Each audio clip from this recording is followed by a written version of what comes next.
Selamat pagi Bapak Ibu yang dikasihi Tuhan. Bagaimana kabarnya hari ini? Pasti semuanya baik, sehat ya, dengan harapan kita semuanya diberi kekuatan oleh Tuhan untuk menjalani hari-hari ini untuk senantiasa dekat dengannya.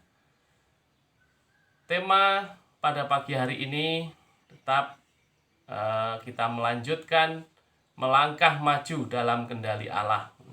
Melangkah maju dan tetap maju di dalam kendali Tuhan dalam menghadapi setiap realita, keadaan, kenyataan yang kita hadapi saat ini. Nah, pagi ini Bapak Ibu yang dikasihi Tuhan, kita akan bersama-sama belajar tentang keajaiban dan kuasa Allah. Keajaiban dan kuasa Allah. Keajaiban dan kuasa Allah yang diambil dari Yesaya 44 ayat yang kedua. Silakan Bapak Ibu Saudara akan mempersiapkan diri, kita akan berdoa terlebih dahulu. Terima kasih Tuhan, kami bersyukur oleh kemurahan Tuhan yang luar biasa. Biarlah pagi ini kebenaran firman-Mu akan terus menguatkan kami dan menjamah di dalam kehidupan kami. Terpuji nama-Mu Bapa, urapi hamba-Mu dan kami sekalian yang mendengarkan kebenaran firman-Mu boleh terberkati oleh karena kuasa Allah yang bekerja. Di dalam nama Tuhan Yesus kami berdoa. Amin. Nah, firman Tuhan saya akan bacakan bagi kita sekalian.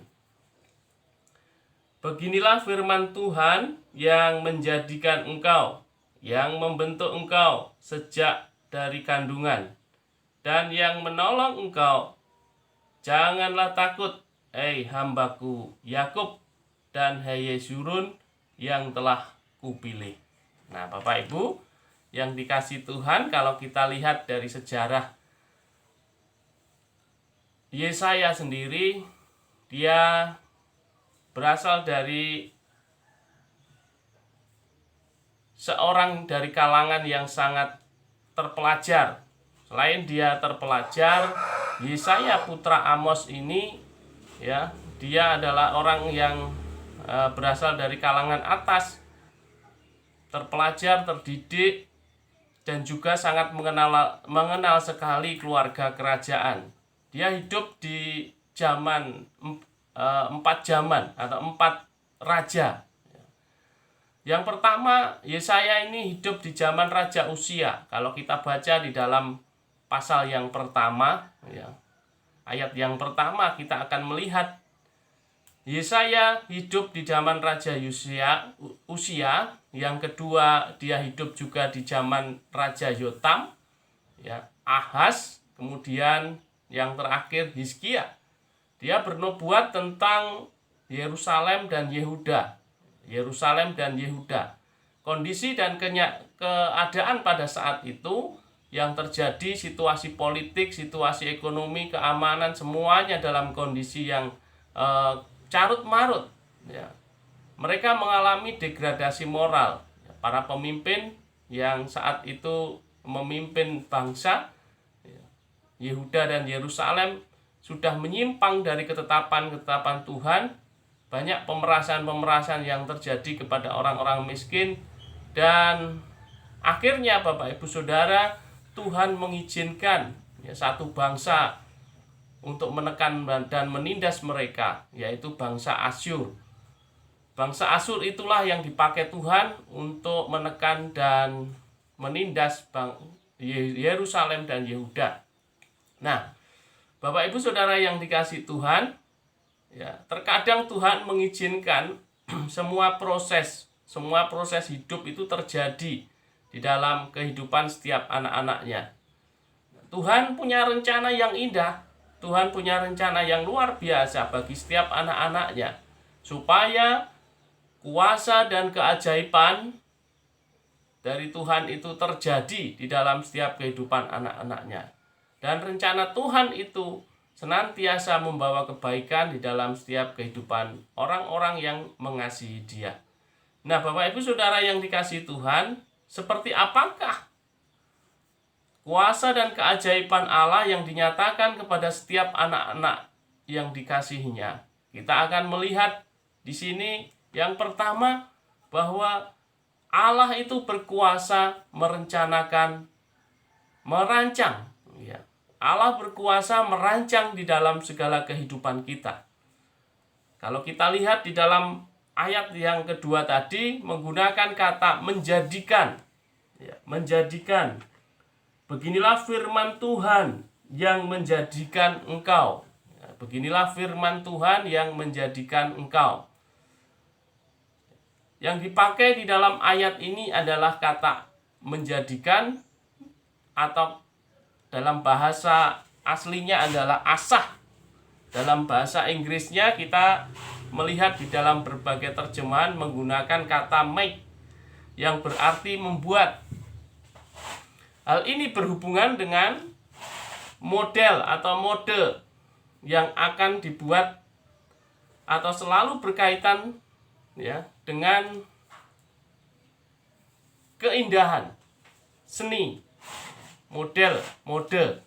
Jadi kalau kita lihat Bapak Ibu Saudara, di televisi-televisi banyak perancang mode atau perancang model busana, ya, pasti mereka merancang dengan sangat indah, sangat bagus, dan sangat luar biasa.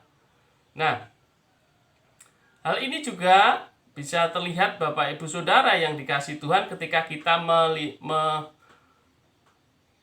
di dalam Kejadian 3 ayat 21, ya, ketika Adam jatuh di dalam dosa. Ketika Adam jatuh di dalam dosa, mereka tidak menggunakan, mulai malu melihat dirinya dan menggunakan, ya, pakaian cawat atau dari daun. Nah, kemudian Tuhan tahu apa yang mereka lakukan. Dan luar biasa, ternyata Tuhan telah merancangkan sesuatu yang indah di dalam kehidupan mereka. Kemudian Tuhan mengganti pakaian mereka dengan kulit binatang. Dengan kulit binatang. Ini artinya bahwa Tuhan, ya, membuat pakaian dari kulit binatang. Ya, membuat, atau dalam kata membuat ini, di sana ada rancangan-rancangan yang Allah lakukan di dalam kehidupan Adam. Membuat mode pakaiannya itu seperti dari kulit binatang, tidak dari bahan-bahan yang lain. Nah, Bapak Ibu Saudara, bentuk pakaiannya seperti apa, modelnya seperti apa. Nah, memang di sini Alkitab tidak menjelaskan secara pasti, tetapi saya yakin bahwa rancangan Allah ini indah. Rancangan Allah ini luar biasa kepada Adam dan Hawa. Walaupun mereka jatuh dalam dosa, Allah tetap mengasihi mereka dengan memberikan atau membuatkan pakaian dari kulit binatang ini. Nah, Bapak Ibu Saudara yang dikasihi Tuhan, dari hal ini kita bisa melihat secara pasti bahwa Tuhan atau Allah itu tidak pernah melupakan kita. Jadi Allah tidak pernah melupakan kita. Walaupun sekalipun kita seringkali menyakiti hati Tuhan, seringkali kita melakukan hal-hal yang tidak berkenan di hadapan Tuhan, namun Tuhan tidak pernah melupakan kita. Dia begitu mengasihi kita karena Dia merancang kehidupan kita itu indah di dalam rencananya. Nah, di dalam Yesaya 44 ayat 21 dikatakan bahwa sebab aku akan mencurahkan air di tanah yang haus dan hujan lebat ke tanah yang kering. Aku akan mencurahkan rohku ke atas keturunanmu dan berkatku ke atas anak cucumu. Inilah janji Tuhan yang senantiasa Dia nyatakan di dalam kehidupan setiap anak-anaknya. Sungguh luar biasa bahwa Tuhan, Dia telah merancang segala kehidupan kita ini. Dan Dia mengatakan bahwa tidak pernah melupakan di dalam kehidupan kita. Kalau saat ini banyak orang melupakan hidup kita, tetapi Tuhan tidak pernah melupakan karena Dia merancang hidup kita dari awal. Dia tahu dalam segala keberadaan kita saat ini. Nah, yang kedua, Bapak Ibu Saudara yang dikasihi Tuhan, kuasa dan keajaiban Allah yang dinyatakan di dalam kehidupan setiap anak-anaknya. Selain Dia merancang kehidupan kita, yang kedua, Allah berkuasa membentuk kehidupan kita. Allah berkuasa membentuk kehidupan kita. Nah, kalau kita baca di dalam ayat selanjutnya, dalam ayat yang kedua, yang membentuk engkau sejak dari kandungan. Yatsyar, kata yang digunakan dalam ayat ini, membentuk dalam bahasa Inggrisnya form, yang berarti bentuk, jadi atau pola, pattern, ya, pola atau pattern. Pola atau pattern dalam kehidupan kita, ya, sebetulnya Tuhanlah yang telah menentukan. Tuhan telah mempatron hidup kita, telah mempola, membentuk hidup kita. Ya, sejak kapan itu dibentuk? Di dalam ayat ini dikatakan bahwa kita dibentuk oleh Tuhan itu sejak di dalam kandungan. Jadi sejak ada di dalam kandungan, Tuhan telah mempola, membentuk, mempatron di dalam kehidupan kita. Nah, kalau kita lihat kacamata, Bapak Ibu Saudara, ya, kita memiliki kacamata itu, ya. Sebelum kacamata itu jadi, pasti seorang ahli kacamata dia akan mempersiapkan frame-nya dulu. Jadi ukuran frame-nya itu, frame-nya, bentuknya, modelnya seperti apa, ya. Kemudian akan memasangkan kaca lensanya, ya, kaca lensa. Jadi frame itulah yang akan menentukan bentuk kaca lensa itu.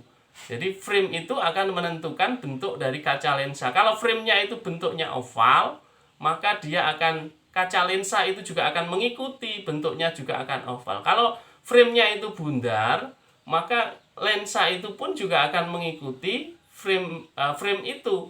Jadi lensa itu pun juga akan bundar. Jadi menyesuaikan dari frame itu. Nah, di dalam kehidupan kita, Bapak Ibu Saudara, juga mengalami hal yang seperti itu. Dikatakan di sini yang membentuk engkau sejak dari kandungan. Jadi sejak dalam kandungan itu Tuhan telah mempola, memframe di dalam kehidupan kita itu. Jadi mempola, memframe di dalam kehidupan, membentuk di dalam kehidupan kita. Nah, nanti kita itu akan jadi seperti apa? Jadi Tuhan sudah tahu dari sejak dalam kandungan itu. Nah, Bapak Ibu Saudara yang dikasihi Tuhan, jadi kalau Tuhan sudah memframe hidup kita, maka kita tidak bisa apa-apa. Apa yang kita lakukan harus sesuai dengan rencananya, supaya seperti kaca lensa tadi, ketika dimasukkan frame itu bisa masuk, bisa pas sesuai dengan apa yang dikehendaki oleh tukang kacamata tadi. Nah, Bapak Ibu yang dikasihi Tuhan, oleh karenanya di sini Tuhan berjanji kepada kita, karena Dia yang membentuk kita sejak dari dalam kandungan. Ya, Dia berjanji di dalam kehidupan kita. Dengarkanlah aku, hei kaum keturunan Yakub, hei kamu yang masih tinggal dari keturunan Israel, hei orang-orang yang kudukung sejak dari kandungan, hei orang-orang yang kujunjung sejak dari rahim, sampai masa tuamu aku tetap dia, dan sampai masa putih rambutmu aku menggendong kamu. Aku telah melakukannya dan mau menanggung kamu terus. Aku mau memikul kamu dan menyelamatkan kamu. Wah, ini luar biasa, Bapak Ibu Saudara. Ketika kita ada di dalam rencana Tuhan, ada di dalam kendali Allah. Jadi seperti lensa yang dimasukkan ke dalam frame tadi. Ya, frame tadi, di dalam bingkai, di dalam kendali Allah. Ya.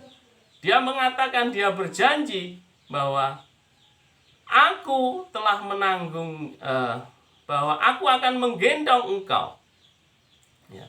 Sampai masa tuamu aku tetap dia. Dan sampai masa putih rambutmu aku menggendong kamu. Aku telah melakukannya dan mau menanggung kamu terus. Mau menanggung kamu terus. Tuhan berjanji Dia akan menanggung kita. Sampai kapan? Sampai masa memutih rambut kita. Sampai masa tua hidup kita. Tuhan tetap menanggung di dalam kehidupan kita. Nah, inilah Bapak Ibu Saudara, oleh karena itu kita harus tetap tunduk dan turut sesuai dengan apa yang menjadi rencananya. Karena Allah berkuasa membentuk di dalam hidup kita. Nah, ketika kita mau jadi apa, Tuhan telah menentukan kita sejak dari dalam kandungan. Seperti mungkin yang dialami oleh Bapak Pendeta Matthew, ya, ketika dia sering kesaksian bersekolah di kedokteran, suatu saat akhirnya terpanggil menjadi hamba Tuhan. Nah, di sana Tuhan bekerja sejak dari kandungan. Tuhan telah menentukan bahwa hambanya akan melayaninya dan menjadi seorang hamba Tuhan. Nah, ini merupakan satu bagian yang luar biasa. Allah telah membentuk, mengenal kita sejak di dalam kandungan itu. Kita tidak bisa lari dari rencananya. Karena ketika kita sudah ditetapkan Allah yang membentuk di dalam kehidupan kita, kita akan tetap berada di dalam kasih dan anugerahnya senantiasa. Haleluya. Yang ketiga, Bapak Ibu Saudara yang dikasihi Tuhan, Allah berkuasa memberi pertolongan. Allah berkuasa memberi pertolongan. Bentuk kata yang ketiga ini adalah asyar. Pertolongan yang digunakan di sini bentuk katanya adalah asyar. Jadi kata dalam bahasa aslinya adalah asar. Yang dalam bahasa Inggrisnya help. Banyak terjemahan bahasa Inggris menggunakan kata help. Yang berarti pertolongan. Pertolongan. Kalau kita lihat Bapak Ibu Saudara, di tengah masa pandemi COVID-19, banyak orang yang terkena dampak dari COVID ini. Ya, para pedagang berkurang penghasilannya. Pabrik-pabrik juga melakukan efisiensi di dalam aktivitas kegiatannya secara besar-besaran.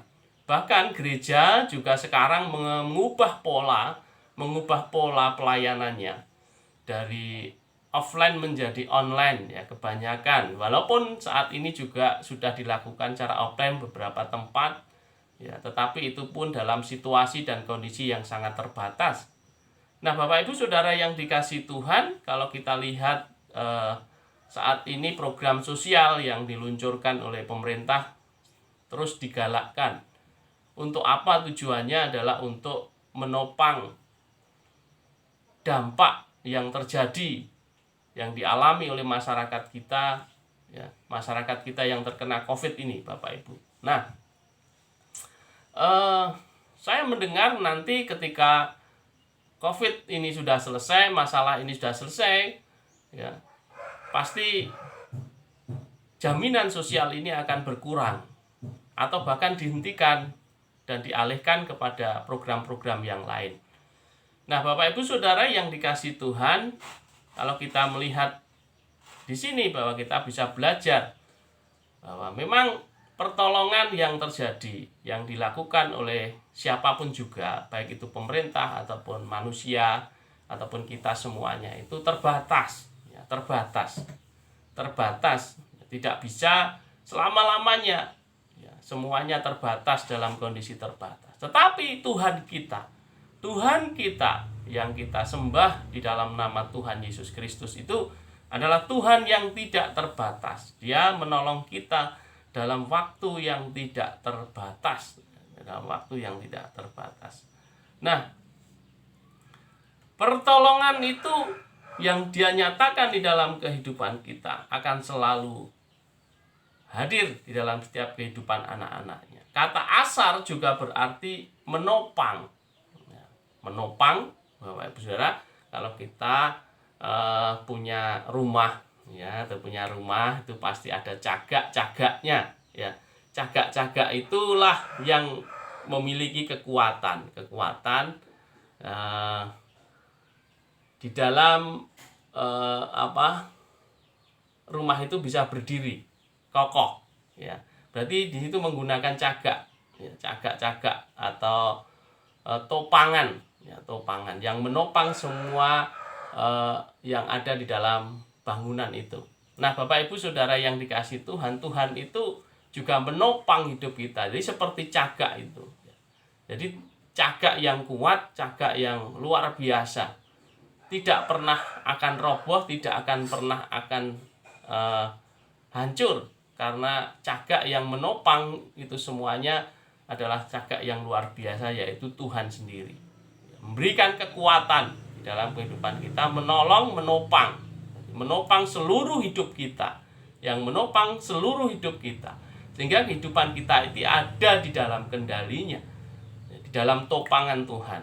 Nah, Bapak Ibu Saudara yang dikasihi Tuhan, karena Tuhan yang menopang hidup kita, maka kita pun tidak boleh takut. Sehingga dikatakan di dalam ayat ini, janganlah takut, hei hambaku Yakub.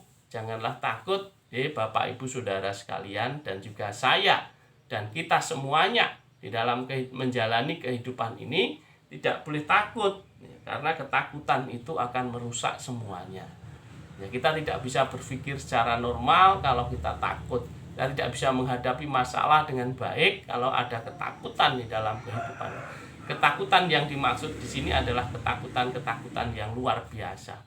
Bukan ketakutan biasa, tetapi ketakutan yang luar biasa yang mempengaruhi seluruh sendi-sendi kehidupan kita. Nah, oleh karena itu Tuhan berjanji mengatakan, janganlah takut, sebab aku menyertai engkau. Janganlah bimbang, sebab aku ini Allahmu. Aku akan meneguhkan engkau, bahkan aku akan menolong engkau.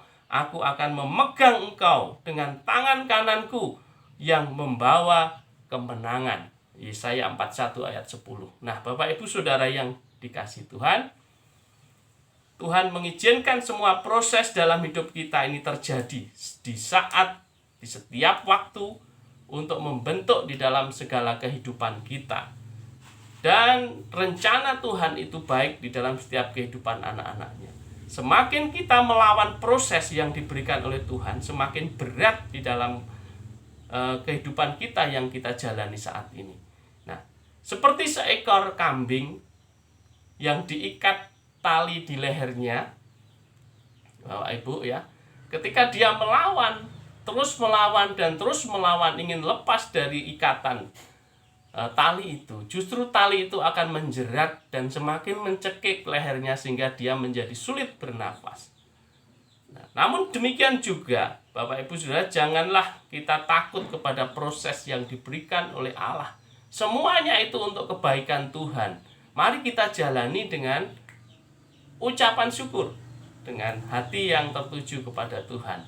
Nah, Bapak Ibu Saudara yang dikasihi Tuhan, Allah berkuasa. Karena Allah berkuasa merancang di dalam kehidupan kita. Yang kedua, Allah juga berkuasa membentuk di dalam kehidupan kita. Dan yang ketiga, Allah berkuasa menolong kehidupan Bapak Ibu Saudara dan saya semuanya. Oleh karena itu, Dia nyatakan dalam kehidupan kita, sehingga kehidupan kita sampai mengalami kemenangan-kemenangan yang luar biasa. Haleluya. Amin. Mari Bapak Ibu kita berdoa. Terima kasih Tuhan, kami bersyukur bahwa Engkaulah Allah yang berkuasa ajaib di dalam kehidupan kami, yang luar biasa membentuk, mengenal kami sejak dalam kandungan, dan hidup kami biarlah seturut sesuai dengan rencana-Mu. Engkau yang menopang kami, Engkau yang memelihara kami, Engkau yang menyertai kami. Di dalam nama Tuhan Yesus kami berdoa. Amin.